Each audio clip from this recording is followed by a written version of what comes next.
Surprise, surprise. Hey, you guys. It's us. We're back.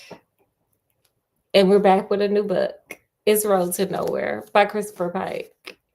Since I couldn't finish the whole thing yesterday, because oh my gosh, it was like a very long chapter. It was like 30 pages. So we're gonna finish that chapter because I can't leave y'all hanging like that. As always, it's you guys. We got Oreo Jr. in his little winter. It's Christmas is coming gear since we had Thanksgiving yesterday. We got Scott, we got me, we got Christopher Pike, we got Freedom Jack, we got Poppy Corn, we got Teresa, and baby, we got this book that we got to get going on. So let's put Oreo Jr. back there with his friends, and let's get going. Scott, what do you expect to happen? We didn't got us an audition, we got us a job. Yeah, I mean, something's gonna go down between Teresa and Bill. Yeah, something gotta something went down with my mask. Something gotta give. Okay, here we go, guys. Her opening night didn't come for another 2 weeks. The delay was at her request. She wanted to get her act really together and polished. She was surprised to learn that Mr. Garcon didn't mind if she played the same songs twice in the same night because she was to come on twice. Her set was to last about 45 minutes. She was to go on at 8 o'clock and then again at 10. That's not too bad. Mr. Garcon hadn't gone totally out on a limb with her.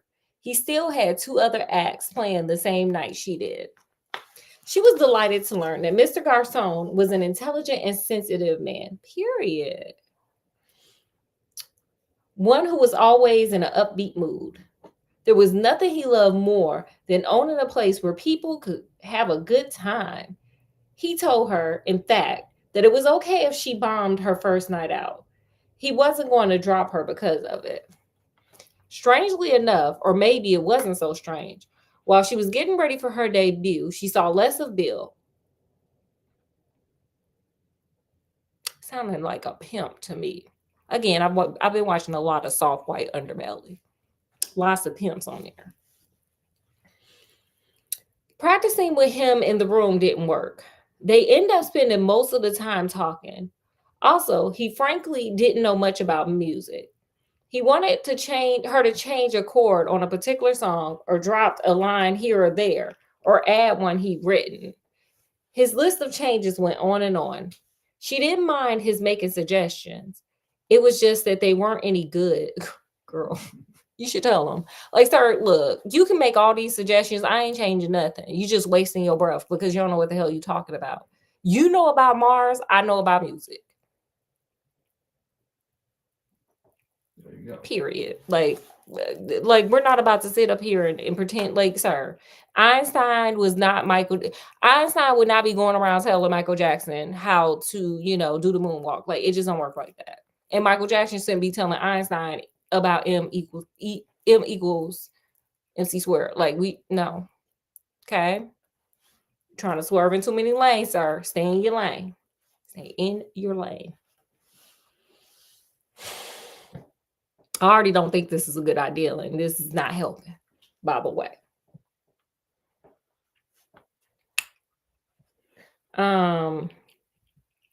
Sorry, I lost my place. Dragon Bill. It was hard to tell him that without hurting his feelings. You care too much about hurting his feelings because he don't care about hurting your feelings, telling you that your songs ain't good. I would be telling him something back. But she managed somehow. Telling her parents about her job proved the disaster she had anticipated. She broke the news to her father first and hoped he'll help her convince her mother that it was a good thing rather than the end of the world.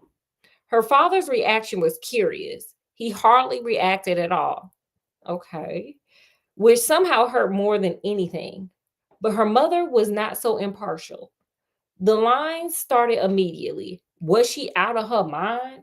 Does she think she could just drive to the other side of the city twice a week in the middle of the night for God's sake because she wanted to? I'm like, baby, I'm making money. It's not I want to. I want to make money. In the car they had given her, who did she think she was anyway? Madonna? Girl, one can only hope, honey. Madonna got millions of dollars, honey. Madonna got some celebrity.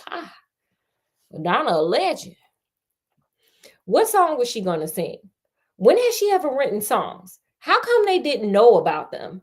Why was she keeping secrets from them? What other things had she told them? Girl, why did you tell these people?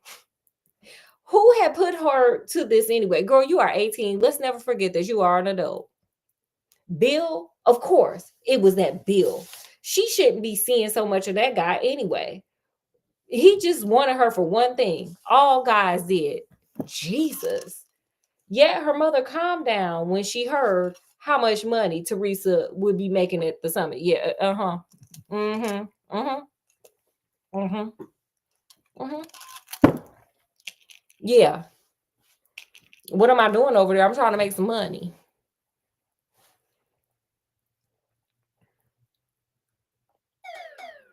A percentage of the take, you say. How much is that?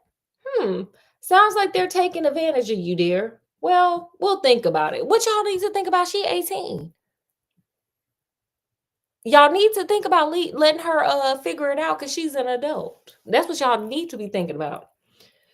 So they let her do it. They let her do it at 18, honey. But she had to buy all her own clothing from now on. They said, oh, that's why they got so many strings on her. They still paying for her lifestyle. And pay for her own gasoline, which she already did. Then there was Renee LaRoe, Teresa's best friend. Teresa hadn't seen Renee nearly so much since she started going out with Bill. And now that she was barely seeing Bill, she never saw Renee. They were curious best friends as far as best friends went. They had known each other for ages. And before the advent of boyfriends and stardom, Teresa had made it a point to talk to Renee at least every other day. Renee went to another school, even though she lived only 2 miles away. Teresa, in fact, could walk to Renee's house. The depths of their communication, even when they talked regularly, left something to be desired. When it all boiled down to was that they didn't have much in common, except for they were both shy. Renee knew nothing about music. Teresa knew nothing about horses, Renee's passion. Oh no, wait, sorry, y'all. Excuse me. There's a costume glitch. Fixed. Oh God. Renee did it properly in school and never studied. While Teresa, of course, excelled in all subjects and spent a good portion of her waking hours studying. It was if they were best friends because no one else wanted to be friends with them. And that, too, was odd. Renee was a beautiful girl. Her long black hair was shiny and the color of a winter's night sky. Her exquisite face was pale, but not sickly. She looked rather like a princess who had waited years alone in the tower room for a prince. Really, that was why Renee had never had a boyfriend. She was picky. She was ready to wait forever.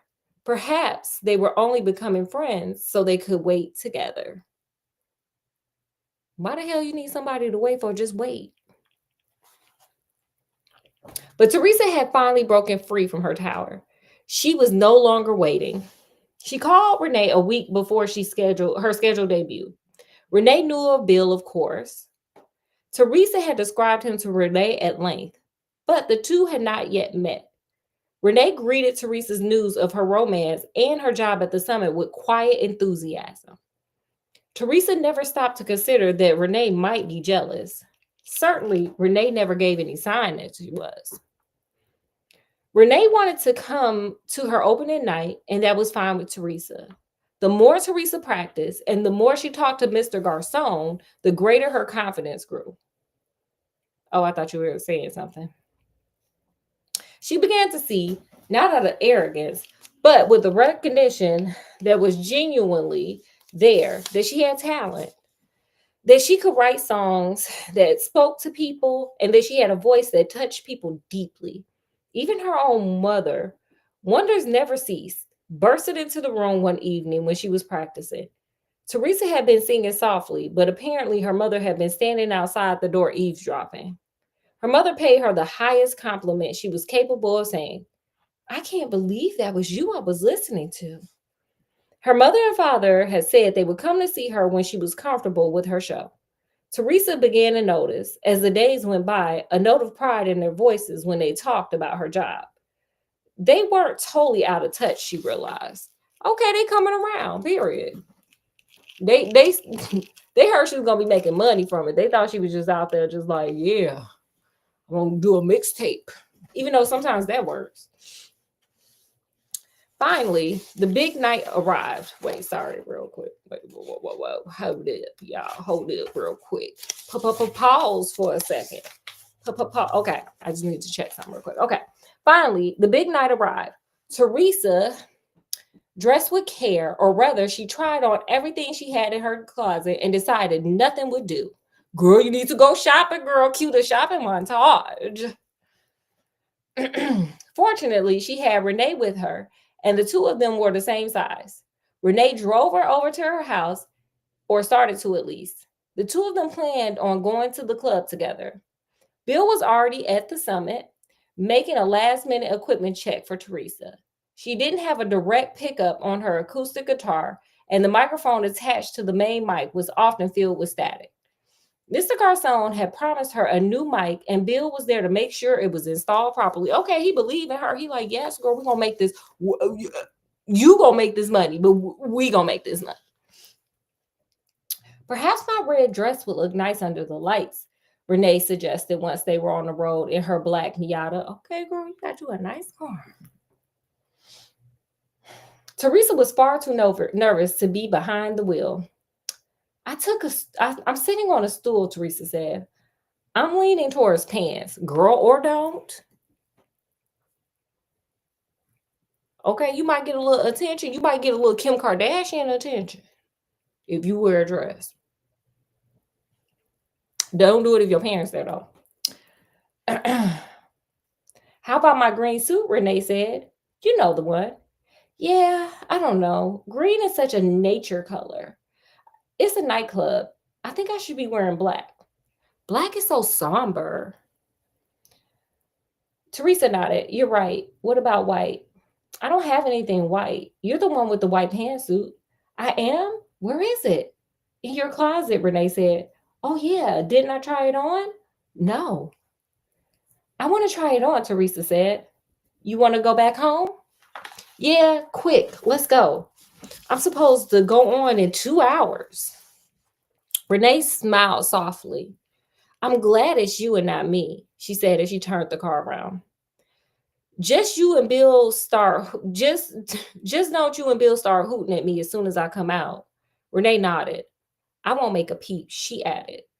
I'm glad to finally get to meet Bill. Girl, why you care? You supposed to be talking about my show. Is he really as cute as you told me? Teresa considered. I think so, but I can't tell anymore. I like him so much I don't even think I can see what he looks like. Do you know what I mean? Renee shook her head. I never had that experience. You will one day soon, Teresa giggled. Just don't have it tonight with my boyfriend, girl. You might have put the idea in her head, sis. Ooh.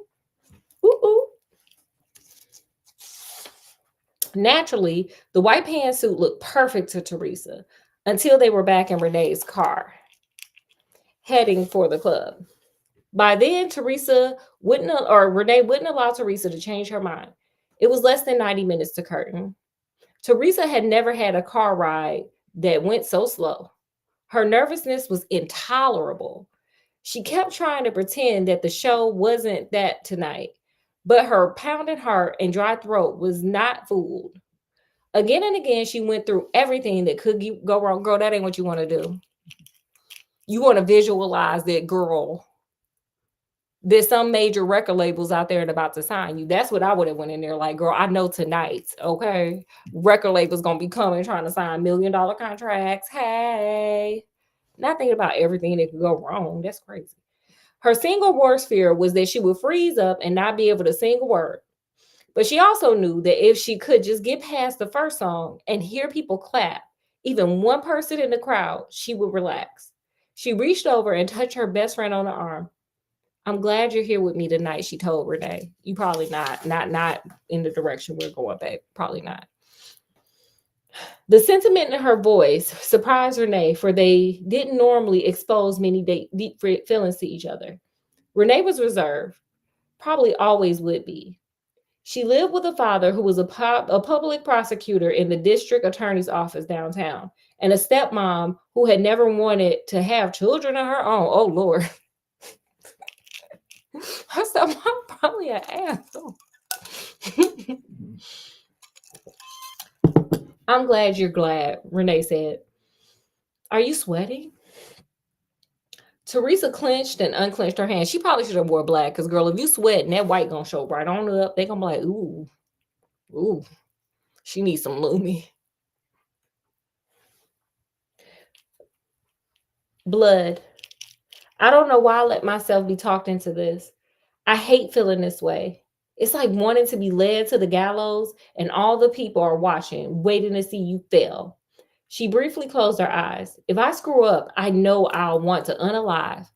I envy you, Renee said. She gonna steal your man. Teresa opened her eyes. You just think you do. I give a lot to be able to change places with you right now. Renee glanced over at Teresa. She had such dark eyes. They almost casted their own shadows. Yet, like her black hair, they were beautiful. I feel the same way. Oh, this is a lot of foreshadowing. I'm sorry. I already know how this ends. This is a lot of foreshadowing. We gonna call this the destiny swap. Really? Renee nodded. Really? Why? Because you look so alive right now. I just told you, I feel like I'm about to unalive. Renee was silent for a moment. A lot of sick people say that when they first heard they were going to unalive, they really began to live. She shrugged. I think that's why I'm trying to say. Maybe not. Teresa had to laugh. Do I look that bad? Renee smiled softly. You look wonderful. At last, they reached the summit. The parking lot was full. Full. That was impossible. It was Tuesdays, for God's sake. Mr. Garcon had told her that Tuesday nights usually drew about 60 people. She realized in an instant what had happened. The club owner had been telling his regulars to be sure to stop by for her show. I would have been like, sir, I ain't coming. I wouldn't have did that. Because I would have been manifesting record producers, Emmys, Grammys, Tonys, Oscars. Oh no, she thought. She could alienate his whole entire clientele in one night. She almost tripped and fell as she got out of Renee's car. More people than you expected, Renee asked. Teresa swallowed. Yes. They went in the back door. Mr. Garcon and Bill welcomed them. They both were dressed in suits. Teresa didn't even know Bill owned a suit, and this is why you shouldn't be trying to give him no nookie, child. He must have brought it for this evening. She introduced him to Renee.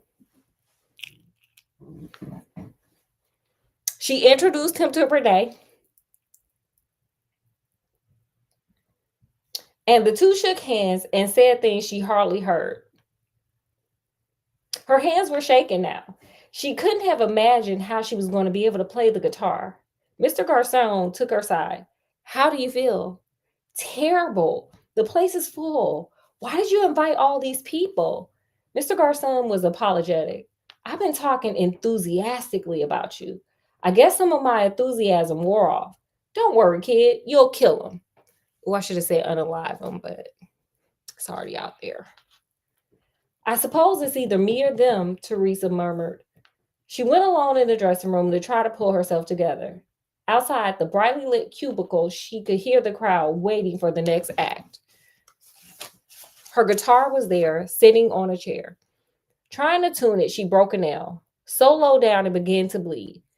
It could have been the straw that broke the camel's back. Tears swelled in her eyes as she lowered her head. She could hardly breathe, she was so scared. Girl, this ain't the thing you should be afraid of, but let's see. I can't go on like this. Then she felt a strong hand on the back of her neck, rubbing her tight muscles. She didn't need to look up. She knew Bill's touch. Hey, he gonna be touching somebody else here soon. Foreshadowing. For a minute, she just let him massage her, let her stress flow into him. Finally, he touched her chin and lifted up her face. She opened her eyes. He was smiling and she was crying, and that made her mad. Her anger must have shown on her face because his smile widened. This is fun, he said. How the hell, sir? Girl, this ain't the one for you, ma'am. This ain't the one for you.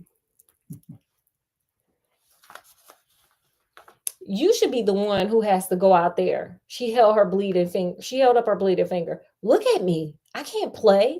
I can't even tune my stupid guitar. More tears filled her eyes. I can't do it, Bill. He sat beside her and put his arm around her. He kissed her cheek. You can do anything you want, Teresa. Do you know why? She sniffed. Why? Here we go, y'all. Because I love you. That's that pimp game right there. He had never told her that before. A warm balm washed over her. She only wished she had the time to enjoy it. How does your loving me help me sing? Exactly. She asked. All you sing about is love. Now you get to sing the full experience. A faint smile touched her lips. What makes you think I love you, Buster? You've been writing all those songs about me. He said, girl, you just told him all the secrets, girl. He about to take advantage of you.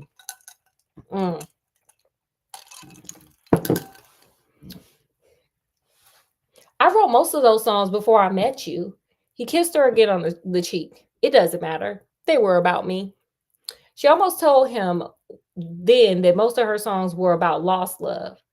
But she didn't because she wanted to hold him instead and tell him that he was probably right, that she loved him as well. Mr. Garcon introduced her and she stepped out into the light. Okay, girl, we on stage. Hey, Q scene. Q scene. Scott, you ready? Q scene. Y'all ready? Hey. The lights, they were so bright. She could have sat down before the gaze of the star. But she supposed that was why so many people wanted to be stars, so that many eyes would always be on them. Yet, the blinding glare, she could hardly see anyone more than a few feet from the stage. She heard their welcome cheers, however, and the few scattered gasps. It was her age that brought the latter, she knew. She sat on her high stool and cradled her guitar on her lap. Thank you, she said. This is the first time I've ever sung in public. I want this first song to be for Bill. Girl, you just told me, girl, you about to get that Wendy Williams experience. It's called Until Then. It was true. She always did close her eyes when she sang. Okay, rock-a-bye baby on the trees. I'm not about to sing. There are actual lyrics here. I'm not singing them. Teresa stopped and opened her eyes. She saw nothing but blinding bright lights and heard nothing but silence. Silence can be kind when you're waiting for the sound of acceptance, because the longer the silence after a song, sometimes the louder the applause. Such was the case this time. When the clapping came, it broke over her like a loud wave of joy. They clapped for a full minute, and then they began to cheer. Oh, girl, I feel like yes. I'm taking it in for her. I'm pretending like the audience is cheering for me now. If you want, you guys can clap. Kidding. Again, I'm going for my Emmy. I'm going for my Oscar. I'm going for my Tony. I'm going for my Grammy. Okay.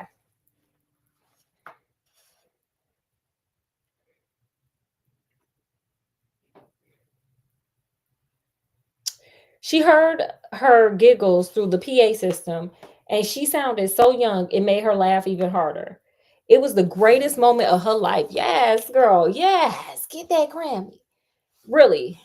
There have been a few of them lately. She hoped there'll be plenty more. I love you too, Bill. Teresa didn't get together with her friends until after her second show. Between acts, Mr. Garcon accompanied most of her time, occupied. I don't know why I'm having such a hard time today.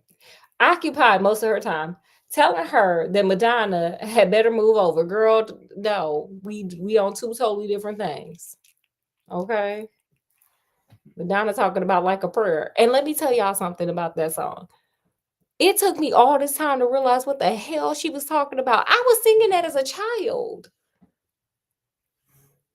Put it down in the comments if you know what Madonna's talking about. I feel oh. Ooh, oh. Anyway. It was hard to tell who was more excited, him or her. He presented her with a bouquet of red roses in the dressing room and gave her a big bear hug, even as her hands continued to tremble. She broke another nail tuning her guitar for the second set, but she didn't care. How strange it was, she thought, to go from paralyzing fear to rapture in only an hour. She would never have imagined her emotions could swing so fast, so far. Her second show went even better than the first. She didn't repeat any of her material, and from what she could see, most of the crowd stayed to listen to her again. They cheered so loudly after her final song that she knew her ears would be ringing the next day. Girl, that's good.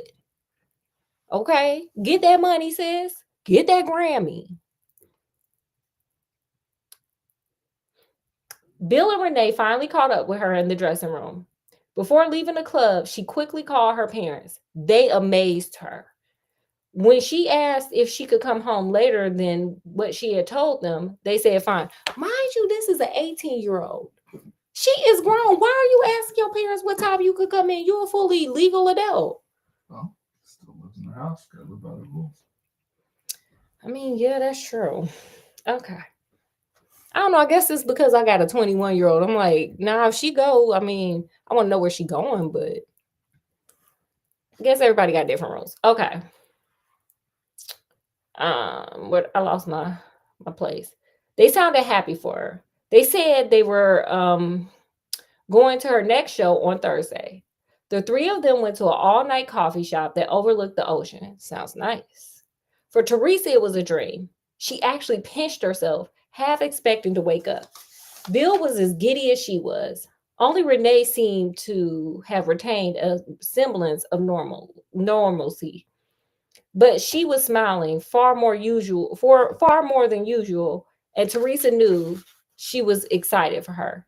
They ordered cokes and coffee and a whole chocolate cake. Bring us a half a gallon of ice cream while you're at it, Bill told the waitress, handing back the menus. He added, when the waitress was gone, I should have asked for candles. Sir, it ain't no damn birthday party. They don't have candles in the coffee shop, Teresa said. Besides, it's not my birthday.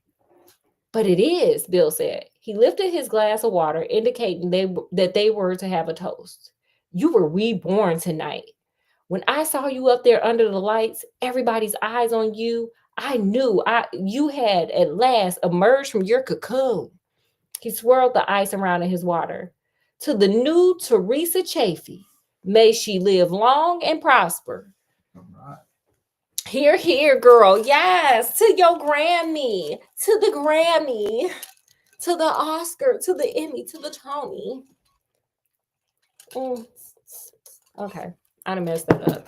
Let's keep going. Ignore that.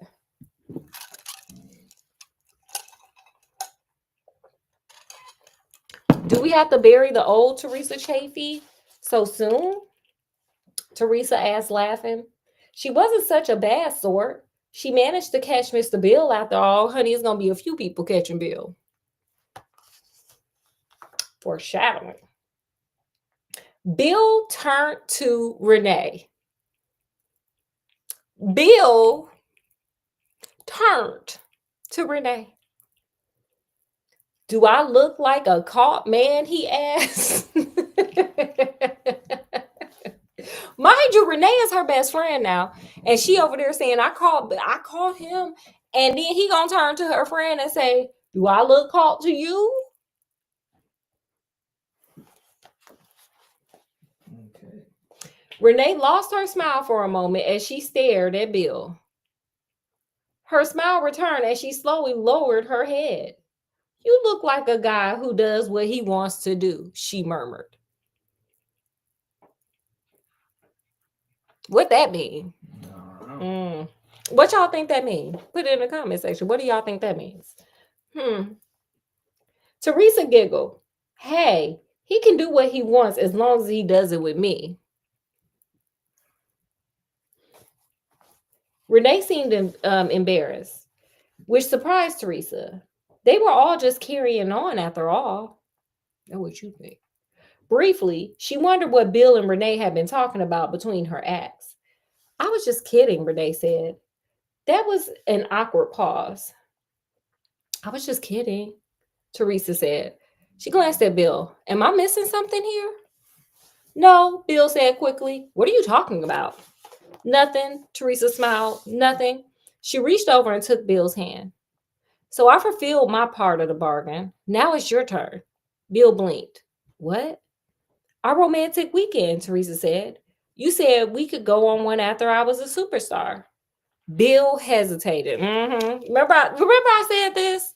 When she was like, I went on vacation. And he was like, yeah, girl, anything, girl, just get up on that stage, girl, make that money, girl. Now he hesitates.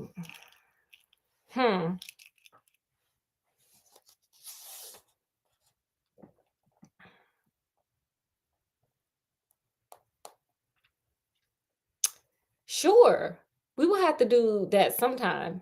Not sometime, Teresa said. Sometime soon. Bill shrugged. Okay. How can you go away for a whole weekend? Renee asked. Your parents won't let you. You know that. I'm going away for the weekend with you, Teresa said. Remember that time we went down to San Diego together? I'll tell them I'm going with you again. Renee was doubtful. She a hater because she's trying to get your man. Renee was doubtful. Your mom would probably call my mom to see if we were really together. I guess you'll have to come with us then, Bill said to Renee.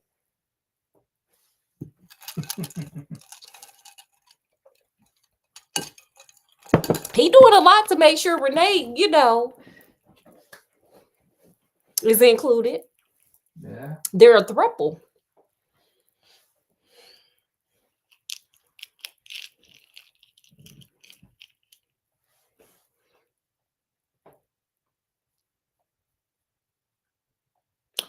Renee blushed again.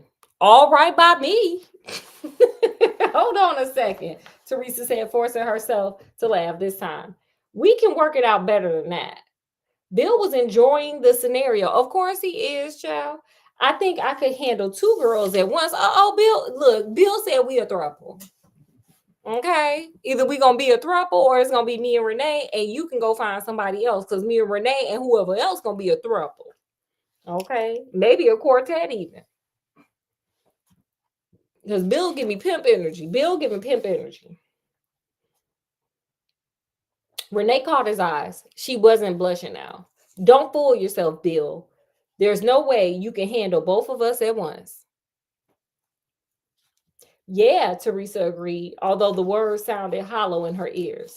There was something wrong with this conversation, but she wasn't sure what. The possibility that Renee liked Bill and vice versa in a romantic way never crossed her mind. Why should it? They had just met and Bill already had a girlfriend who he loved. Bill drove her home. Renee followed in her car. Renee honked as she made the turn that took her towards her own house. Bill laughed and honked back.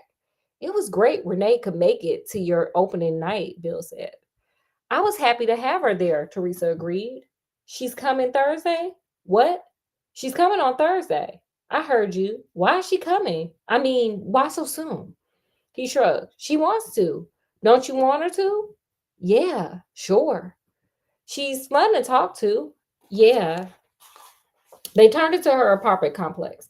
Bill parked his car next to hers, but he didn't turn off the engine. He leaned over and gave her a quick kiss on the lips. You were fabulous tonight, he said. Thank you. She ran her hands through his hair, her favorite pastime in the whole world. Hmm. Thanks for everything. I never have had a night like this if it wasn't for you. Bill squeezed her shoulder. It's late. You should get to bed. Don't you want to tuck me in? She asked. Hmm. I don't think your parents would appreciate that. Bill, what? Turn off the car. What's your hurry to leave? I want you to kiss me. You giving pick me vibes, sis. You doing too much, girl. My phone agrees. Mm-hmm. He silenced the car and kissed her. But maybe she was pressing the issue. It was late. He must have been tired. He kissed her as if his mind was somewhere else. Yes, with your friend, honey. Um, she was the one to break their embrace, though. She took his right ear in her left hand and massaged it gently, which she knew he enjoyed. We would have fun if we went away together, she said. His eyes were sleepy. What would we do? Make passionate love. You're doing the most. He chuckled, seriously. I am serious. She pinched his ear when he didn't show the pleasant surprise she expected. Come on, girl, you are begging this man to have sex with you. This is just too much for me. Like, girl, what are you doing? What are you doing? Don't you want to? He seemed confused. Girl, I'm confused too. I'm with Bill. I'm confused. Sure. We have to be careful, you know. I don't want you getting pregnant. She grinned. Well, I don't want to get pregnant either. But I've read there are steps you can take to avoid that. She paused. Am I coming on too strong? Ma'am, yes. I don't care what come out his mouth. Ma'am, yes, you're coming on too strong. It's giving pick me. It's giving doing too much. It's giving desperate. No, he lying. Then what's the matter? I'm tired is all. I have to get up and go to school in 5 hours. I have to go to school too, she snapped. Oh, wait, let me do it better. I have to go to school too, she snapped. And I've done a lot more this evening than you, Teresa. I'm sorry. I shouldn't have said that. She felt her heart sink. It was fine to be a star, but she wanted to be desired. Do you mean it? She asked. Do I mean what? That you love me. He sounded irritated. Rare for him. Girl, your pick me behavior started to get on his damn nerves, girl. You doing too much. Rare for him. I wouldn't have said it if I didn't mean it. Look, Teresa, let's talk in the morning. I'm getting a headache. Ain't that what women say when they don't want to have sex? Yeah, that's something weird going on here. Bill don't want this, ma'am. He don't want you. You doing too much. You being a pick me. She opened the car door, suddenly feeling small. Okay, I love you, Bill. I'm desperate. That's what it's screaming. I'm desperate. This is the night I'll always remember. I'm sure we'll both remember it, he said. He was already in love with Renee, Teresa said. Said to Freedom Jack and Popcorn. From that point on, he was just trying to figure out how to dump me, girl, because you was doing too damn much. He still wanted to screw you, though, didn't he? He asked. I bet he got his fill before dumping you. Am I right or am I right? Teresa hesitated and then lied. You got it, mister. It sounded like they liked each other from the start, Poppy said. Free turned. You're insensitive. Did you know that? Here Teresa opens her heart to us, and you're rooting for the other guy. Poppy wasn't phased. She never acted as if she was. Not so long as she had a cigarette in her mouth, period, girl. She like, girl, with this cigarette, I can do all things. She said, with this cigarette, I can do all things through this cigarette. Okay. The inside of the car was as smoky as a barn on fire. Teresa rolled her window down. She had put it up so that they could hear her tale of woe better. Girl, ain't nobody want to hear that. You ain't even want to hear the shit. He doesn't sound like that bad of a guy, Poppy said. You just don't know him, Teresa said. He was a user. Poppy took a long drag. We're all users. Candy sure used John, Free said. Ha, Poppy told him. Free turned around once more. How can you say that? You knew those two as well as I did. Once Candy was where she wanted to be, she never thought about John again. She dumped him like bad luggage. Just the way I suppose Bill dumped Teresa. Period. Okay, free is free feeling it, baby. There are always two sides to every story, Poppy said. Why don't you tell us Candy's side? Free said. Where are we? Poppy asked, as if it mattered. 30 miles outside of San Luis. Oh, girl, I don't know what this. What Scott said. Teresa said. Wait, how do you know that? Okay. Scott's like a map guy. I know nothing unless I go there. How are you feeling, Teresa? Poppy asked. Fine, Teresa said. She was not being absolutely honest. Her fever persisted. She must be catching a virus, she thought. Her skin felt clammy. She found it odd Poppy was inquiring about her health. Poppy sighed. All right, I'll tell you about Cindy. If you get bored, just let me know. Her life wasn't that exciting. That concludes our chapter. All right. So, what are your thoughts? What did you learn, Scott? What are your thoughts out there? What did you guys learn? If anything, put it in the comment section if you learned anything from this chapter. Okay, what are your thoughts? What did you learn, Scott?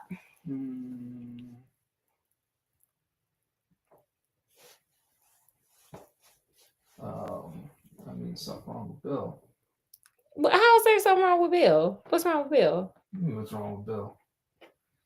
He's an 18-year-old kid, like a girl throwing himself at him. He's just like, This is why we don't invite. This is why we don't invite Scott. This is why. Okay, this is why we don't invite him. So, okay, that is a lesson to learn, Scott. I don't know what the lesson is, but it's a lesson to learn. Okay, the lesson I learned is this. Don't do anything in desperation, child. Because when you do things in desperation, you mess up. Okay? You mess it up real bad.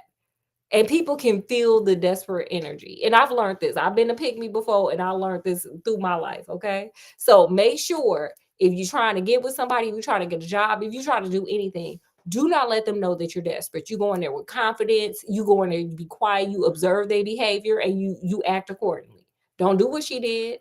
Don't do what Teresa did. Over there begging, like, give me a kiss, please love me. Don't do that. Okay. all right. Okay, guys. Well, we're probably gonna keep on because I want y'all to hear Poppy's story because her story good. So we'll probably be back. Well, we'll be back tomorrow for our it's a super scary Saturday sleepover. We'll be back for that, and then we'll do another of these because I love this book. So we totally love that you guys came to visit. We love having you guys. Thanks for stopping by. I hope you guys enjoyed. Oh my gosh. Oh my, I'm having costume issues. Hope you guys enjoyed. With that, we're going to bid you guys adieu. Before I bid you adieu, make sure you like, share, subscribe, comment if you want. We're going to bid you guys adieu. From wherever we are to wherever you are. Peace and love and happiness. Skinnamarink. We'll see you guys later. Bye.